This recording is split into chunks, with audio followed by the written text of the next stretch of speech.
The Screaming Room. It was a cold December evening in the small town of Elmwood, Ohio. The air carried an unusual chill even for this time of year. Families were gathered around their fireplaces, unaware of the events unfolding just outside the city limits. Before we begin, tell me, where are you listening from, and what time is it there? James Carter, a 35-year-old mechanic, lived alone in a century-old farmhouse on the outskirts of town. His wife had passed away 5 years earlier, leaving him to care for their property by himself. The house, though charming, had always given James an uneasy feeling, especially one particular room on the second floor. That night, as James finished repairing his truck in the garage, he noticed something strange. A faint sound, almost like whispering, seemed to be coming from upstairs. He glanced at the clock. 9:17 p.m. Too late for visitors, and definitely too late for his imagination to play tricks on him. Climbing the creaky wooden stairs, James felt the temperature drop noticeably. By the time he reached the second floor, his breath had become visible in the frigid air.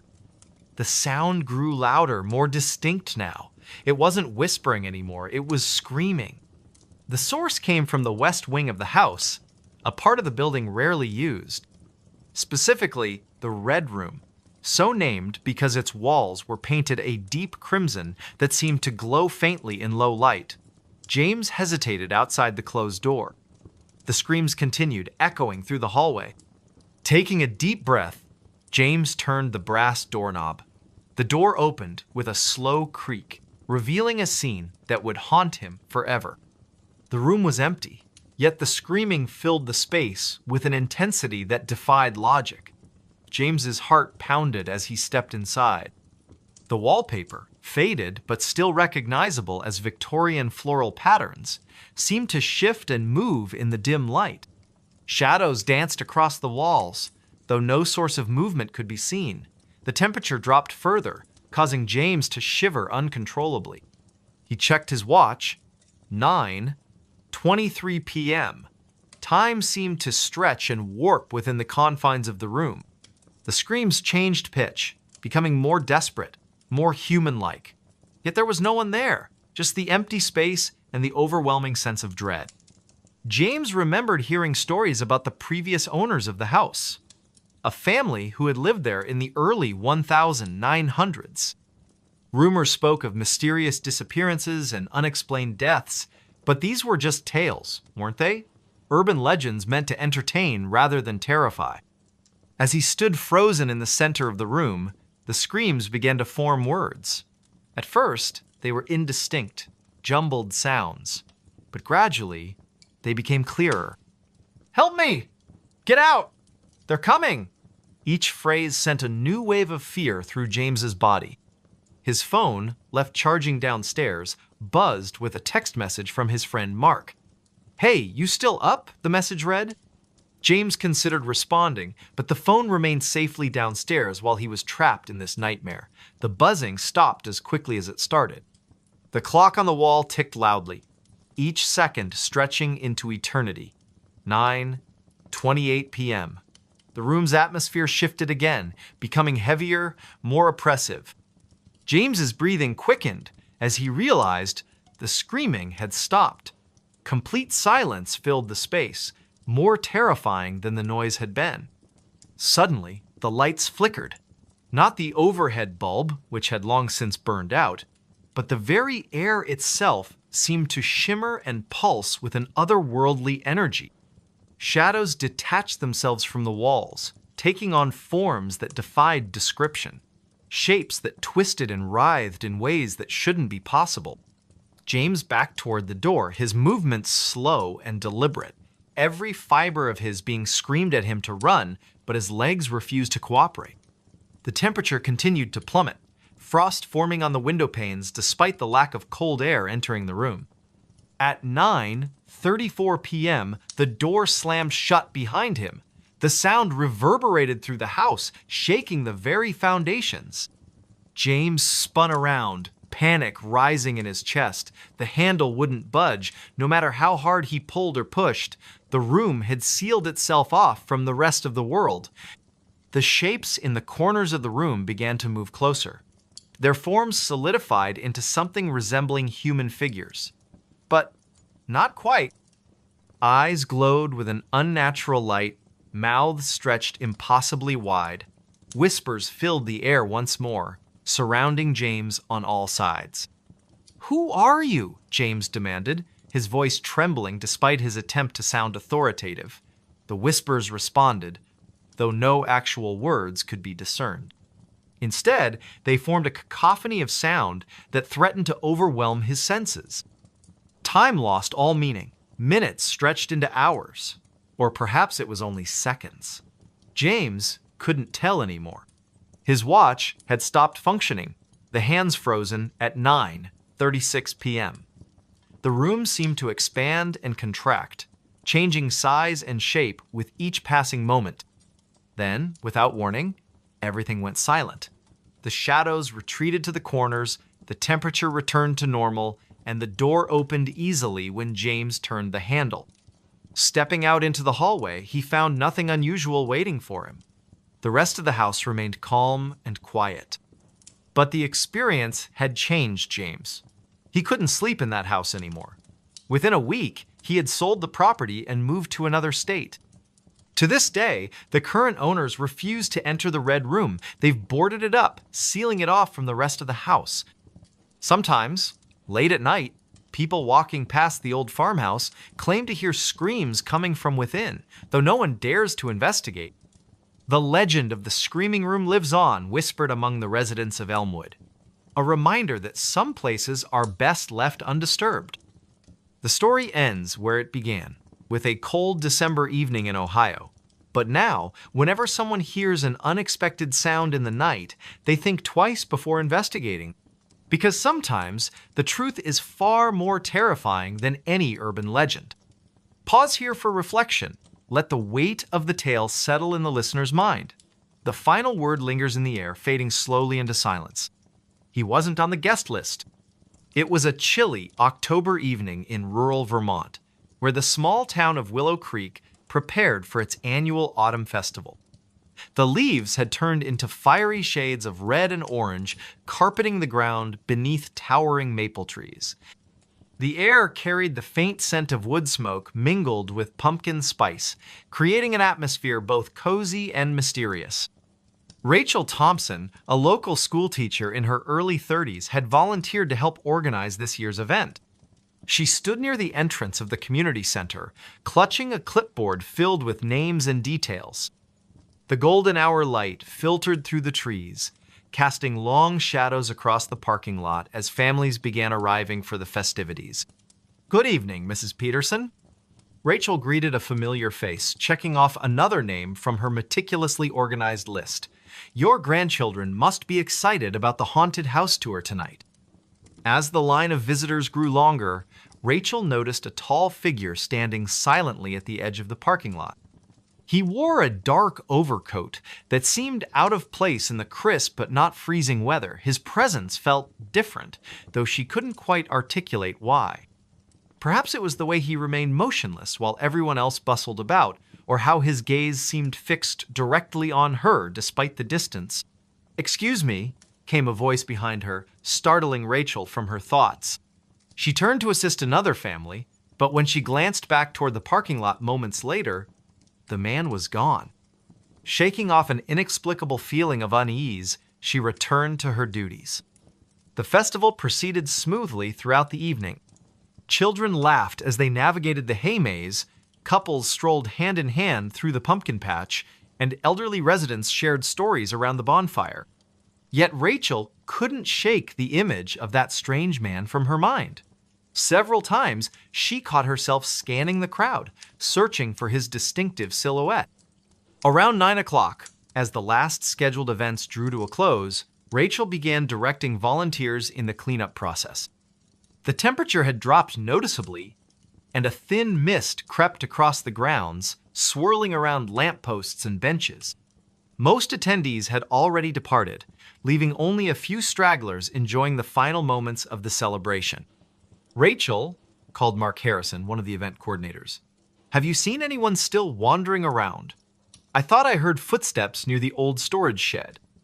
A chill ran down Rachel's spine that had nothing to do with the cooling night air. No, everyone should be accounted for by now. She hesitated, then added, but earlier, there was this man. I never saw him approach the registration table. Mark frowned, adjusting his flashlight beam. That's odd. Let's do a quick sweep of the area before we lock up. Better safe than sorry. They split up to cover more ground, agreeing to meet back at the main entrance in 15 minutes. As Rachel made her way past the deserted food stalls and silent game booths, she couldn't help but notice how different everything looked under the dim security lights. Shadows danced eerily along the building's walls, and every rustle of leaves sounded like approaching footsteps. Suddenly, she froze. There, near the edge of the woods, stood the man in the dark overcoat again. This time, he wasn't merely observing, he was watching her intently, his expression unreadable in the poor lighting. Her heart pounded against her ribcage as she tried to recall if she'd ever seen him before in town, but something about him felt wrong. "Hello?" she called out tentatively, taking a cautious step forward. "Can I help you with something?" Instead of responding, the man tilted his head slightly, almost like a curious animal studying its surroundings. Then, without warning, he turned and disappeared into the tree line. Rachel's breath caught in her throat. She knew she should alert Mark immediately, but curiosity propelled her forward instead. Maybe she could catch up to him and ask what he wanted. The forest path leading away from the festival grounds felt impossibly darker than it should have been. Moonlight struggled to penetrate the dense canopy above, and Rachel found herself relying heavily on her phone's flashlight app. Twigs snapped underfoot, and the occasional owl hooted in the distance, heightening her sense of isolation. After walking for what felt like 10 minutes, but was probably much less, she emerged into a small clearing. And there, standing perfectly still amidst the encroaching darkness, was the man once more. Up close, she realized his features were remarkably ordinary.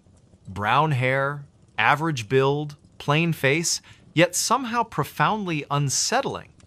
His eyes reflected her phone's light in an unnatural way, almost glowing. "You shouldn't be here," Rachel managed to say, her voice trembling despite her best efforts to sound authoritative. "This is private property."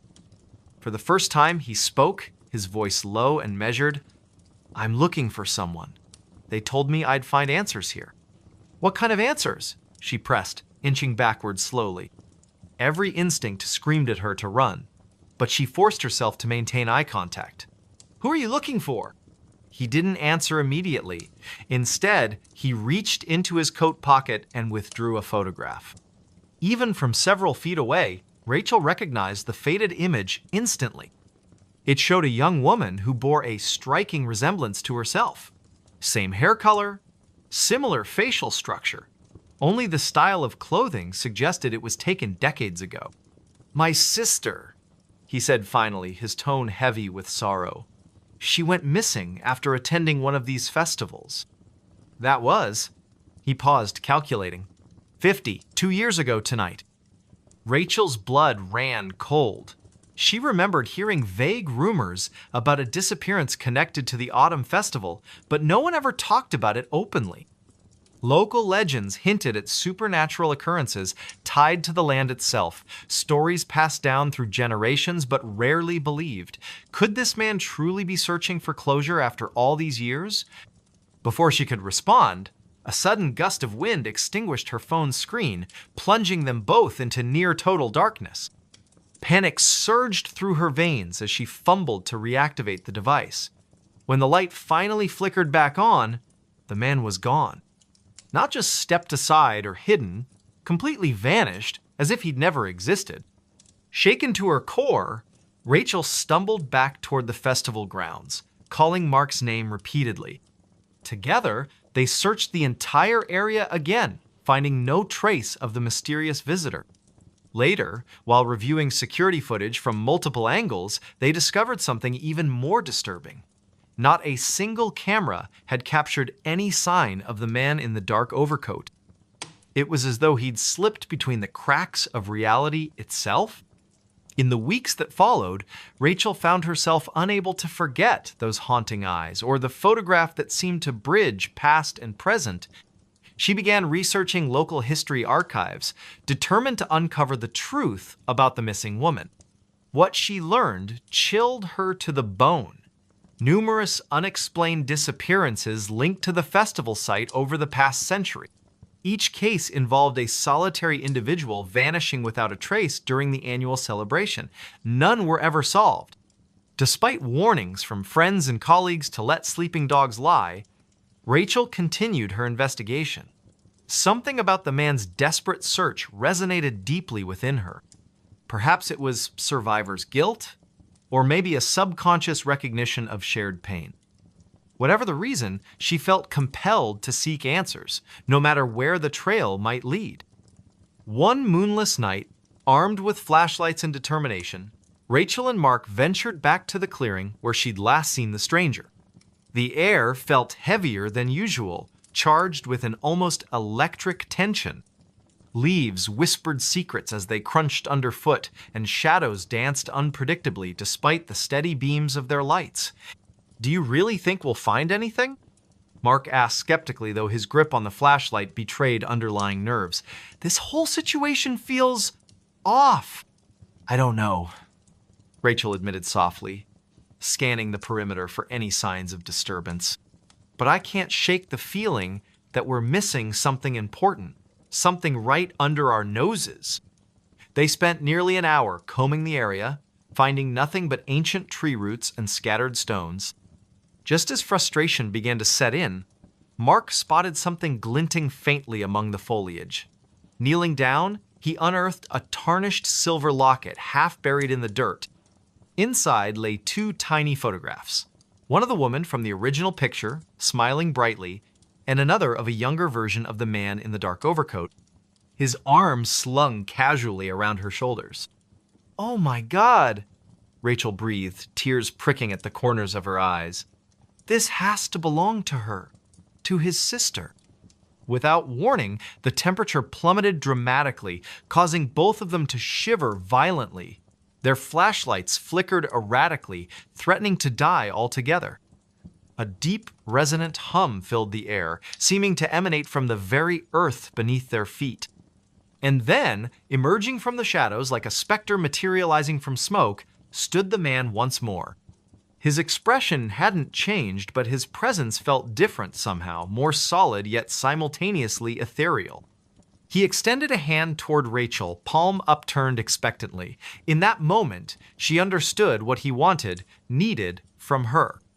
Placing the locket gently into his grasp, she whispered, "I'm so sorry. We'll keep looking. I promise." For the first time since their encounter, emotion flickered across his face, gratitude mixed with profound sadness. Slowly, deliberately, he closed his fingers around the precious keepsake. As he did so, his form began to dissolve, fading away like morning mist beneath the rising sun. Within seconds, he was gone, leaving behind only silence and the lingering scent of autumn leaves.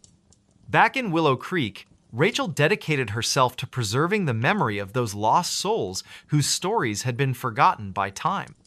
She worked tirelessly to ensure proper memorials were established and historical records updated accurately. Though she never encountered the man in the dark overcoat again, she often sensed his presence during quiet moments, a gentle reminder that some mysteries transcend human understanding, existing beyond the veil of our everyday lives. Every October, as the festival preparations begin anew, Rachel finds herself drawn to that secluded clearing deep within the woods. There, surrounded by whispering trees and dancing shadows, she leaves fresh flowers and a handwritten note promising continued vigilance. Because sometimes, justice isn't about solving a case or finding definitive answers. Sometimes, it's about honoring the memories of those who came before us, ensuring their voices aren't silenced forever by the passage of time. And perhaps, just perhaps, somewhere beyond our comprehension, a brother and sister are finally reunited, free from the burdens of unanswered questions and unresolved grief.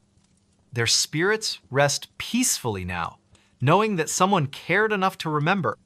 Voices in the cornfield, a haunting tale. It was a quiet, humid evening in late September when Emma first heard the whispers. The sun had just dipped below the horizon, casting long shadows across the endless rows of cornfields that surrounded her small town of Millbrook, Illinois. The air was thick with the scent of damp earth and drying leaves, and a gentle breeze rustled through the towering stalks. She had always found the fields comforting during the day, their golden waves stretching as far as the eye could see. But at night, they felt different, oppressive, as if the darkness between the rows hid secrets too terrible to be spoken aloud. Emma stood on the edge of the field, hesitating for a moment before stepping forward. Her boots crunched softly against the dry soil beneath her feet. It was almost 8 o'clock, and she should have been home by now, but something had drawn her here, nagging curiosity she couldn't quite explain. Earlier that afternoon, while walking back from the general store, she'd overheard an old man muttering about strange voices coming from the cornfield. He claimed he'd heard them every night for weeks, soft murmurs carried on the wind like ghostly echoes. Most people dismissed his words as nonsense, attributing it to his age or perhaps too many years spent working under the scorching sun. But Emma couldn't shake the feeling that there might be truth to what he said. The moon hung low in the sky, its pale light filtering weakly through the dense canopy above. Shadows danced around her, shifting unpredictably as though alive. She took another cautious step deeper into the field, her heart pounding in her chest. "Hello?" she called out tentatively, her voice barely audible even to herself. Silence greeted her, save for the faint rustling of leaves overhead. She exhaled slowly, trying to calm her nerves. Maybe this was all just her imagination playing tricks on her after hearing the old man's story. But then, faintly, she heard it all whisper. Barely more than a breath, yet unmistakable.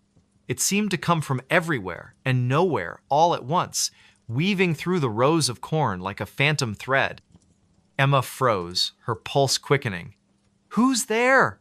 she demanded, her voice firmer this time, though laced with unease. Again, the whisper came, louder now, closer. She turned sharply, scanning the darkened rows around her, but saw nothing except the endless maze of stalks swaying gently in the breeze. "Leave me alone!" she shouted, panic beginning to creep into her tone. The whispers grew louder still, overlapping each other until they formed a cacophony of unintelligible murmurs. They weren't human voices, not entirely. There was something wrong about them, something unnatural. A chill ran down her spine as she realized she wasn't alone. Something or someone was watching her from within the shadows. She stumbled backward, her foot catching on a root hidden beneath the dirt. With a startled cry, she fell hard onto the ground, pain shooting up her arm as she landed awkwardly. For a moment, everything went silent again. Too silent. Even the rustling of the leaves seemed to fade away, leaving only the sound of her own ragged breathing. Then, without warning, a figure emerged from the darkness. It was tall, impossibly so, its silhouette blending seamlessly with the surrounding stalks. Its facif, it could even be called, that was obscured by a tangle of vines and dried husks, giving it the appearance of some grotesque scarecrow brought to life. Yet it moved with purpose, taking deliberate steps toward her. Emma scrambled to her feet, her mind screaming at her to run, but her legs refused to obey. She was rooted to the spot, paralyzed by fear. "You shouldn't have come here," the figure rasped, its voice a guttural blend of multiple tones layered atop one another. It sounded neither male nor female, neither young nor old, just wrong. "This place doesn't belong to you." "What do you want?" Emma managed to choke out, tears streaming down her face. She wanted to look away, to close her eyes and pretend none of this was real, but she couldn't. The figure's gaze held her captive, piercing through her very soul. "The voices will tell you," it replied cryptically, tilting its head in a way that made her stomach churn. Before she could respond, it raised a gnarled hand and pointed deeper into the field. Against her will, Emma found herself turning to follow its gesture. There, nestled among the rows of corn, was a clearing she hadn't noticed before. In the center of the clearing stood an ancient stone altar, its surface stained with dark streaks that looked suspiciously like dried blood. Surrounding the altar were dozens of crude effigies fashioned from twisted branches and scraps of fabric, their hollow eyes seeming to stare directly at her. "What is this?" she whispered, her voice trembling. The figure didn't answer. Instead, it began to chant in a language she didn't recognize, the syllables rolling off its tongue in a rhythmic cadence that sent shivers coursing through her body. The whispers returned, louder now, drowning out the sound of the chanting. They pressed in on her from all sides, filling her ears and clouding her thoughts until she could no longer distinguish reality from nightmare. Images flashed before her eyes' faces, contorted in agony, bodies writhing in pain, screams echoing endlessly. She clutched her head, desperate to block out the visions, but they only grew stronger. Through the chaos, one word repeated itself over and over again: reap, reap, reap, reap. And then, as suddenly as it had begun, everything stopped. The whispers ceased, the visions vanished, the figure was gone. Emma collapsed to her knees, gasping for air as she tried to make sense of what had just happened. When she finally mustered the strength to stand, she stumbled out of the field and ran all the way back to town, not stopping until she reached the safety of her home. For days afterward, Emma avoided the cornfield at all costs. She told no one what she had seen, fearing they wouldn't believe her, or worse, that they would think she was crazy. But the memories lingered, haunting her dreams and leaving her perpetually on edge. She started hearing the whispers again, faint at first, but growing louder with each passing night. No matter where she went, they followed her, taunting her with fragmented phrases she couldn't fully understand. One evening, unable to endure the torment any longer, Emma decided to confront the source of the voices once and for all. Armed with a flashlight and a pocket knife, she returned to the field, determined to uncover the truth. The moonlight illuminated her path as she navigated the labyrinthine rows, her footsteps hesitant yet resolute. When she reached the clearing, she found the altar exactly as she remembered it, but this time, it wasn't empty. Lying atop the stone slab was a book bound in cracked leather, its pages yellowed with age. Etched into the cover were symbols unlike anything she had ever seen, intricate patterns that seemed to shift and writhe when viewed from certain angles.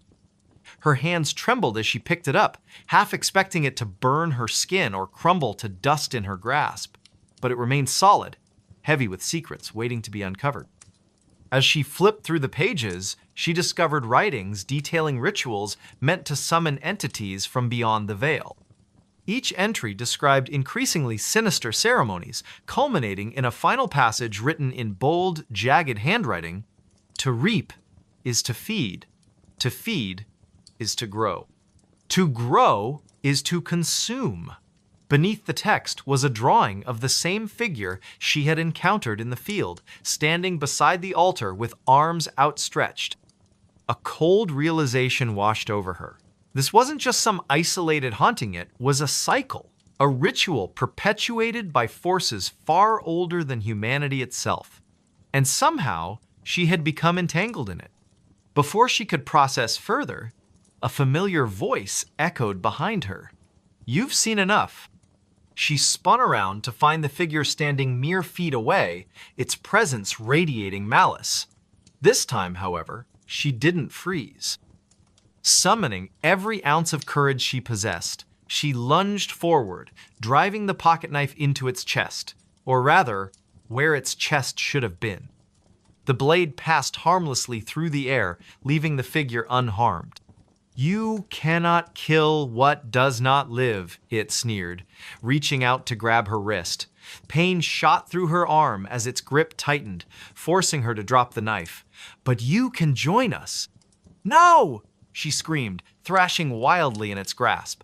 Desperation fueled her movements, and she managed to break free, stumbling backward toward the edge of the clearing. Without thinking, she hurled the book into the air, watching as it landed squarely on the altar. Sparks erupted from the pages, igniting a fire that spread rapidly across the dry wood. The figure let out an unearthly shriek, its form flickering like a dying flame.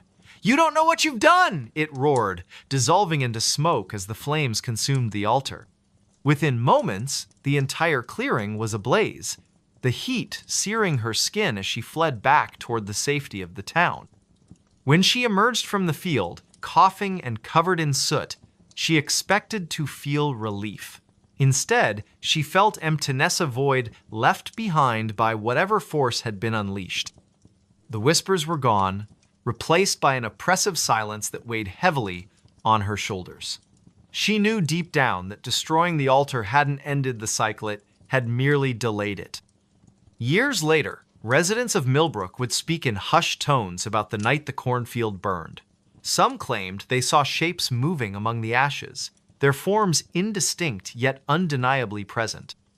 Others reported hearing faint murmurs carried on the wind, though no one dared investigate further.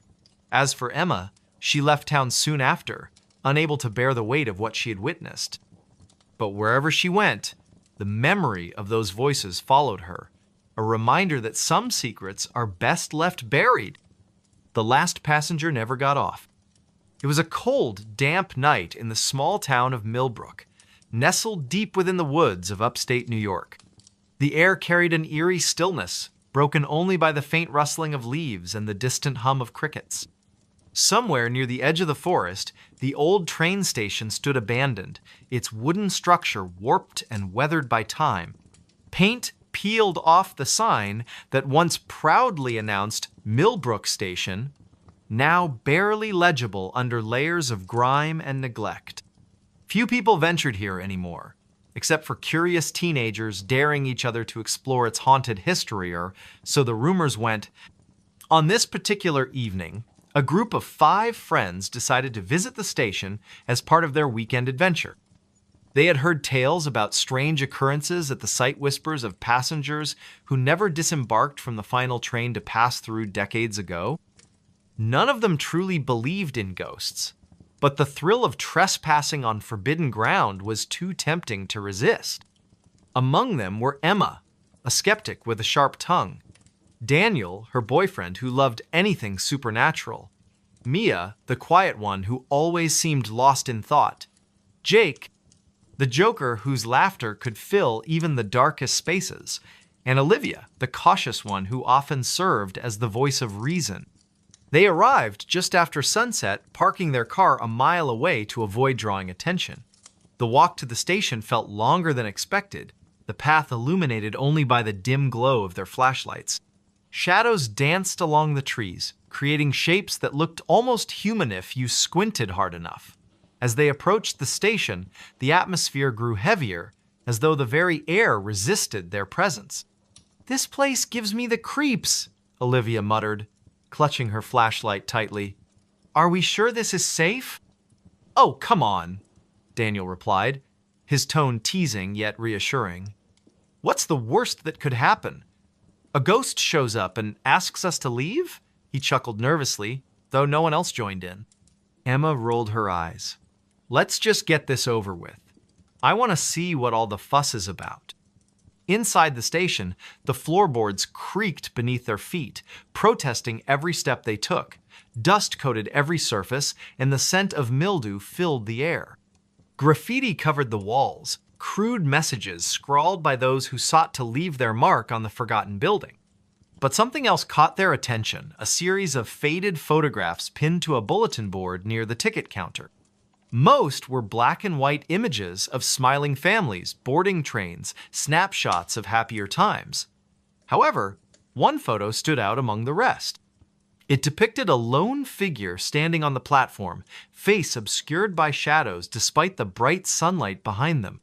"Who do you think that is?" Mia asked softly, pointing to the mysterious figure. No one answered immediately. Instead, they stared at the image, feeling an inexplicable chill run down their spines. Jake broke the silence with a forced laugh. Probably just some weirdo who didn't want to smile for the camera. But his attempt at humor did little to ease the tension.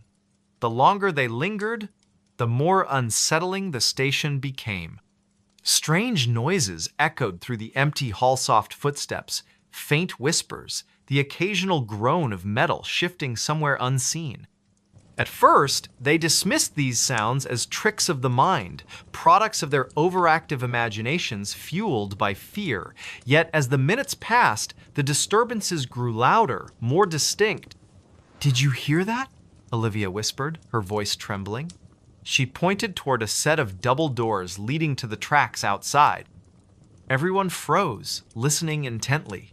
Sure enough, there it was again, a low, rhythmic clanging, like the sound of a bell being struck repeatedly. "That's not coming from inside," Daniel said, frowning. "It's coming from the platform." Against better judgment, they followed the noise, stepping cautiously onto the weathered wooden planks of the platform. The clanging stopped abruptly as they emerged, leaving only the oppressive silence of the night. Their flashlights scanned the area, revealing nothing out of the ordinary. Just empty tracks stretching into the darkness, surrounded by dense woods. The screaming room. It was a cold December evening in the small town of Elmwood, Ohio. The air carried an unusual chill even for this time of year. Families were gathered around their fireplaces, unaware of the events unfolding just outside the city limits. "Before we begin, tell me, where are you listening from?"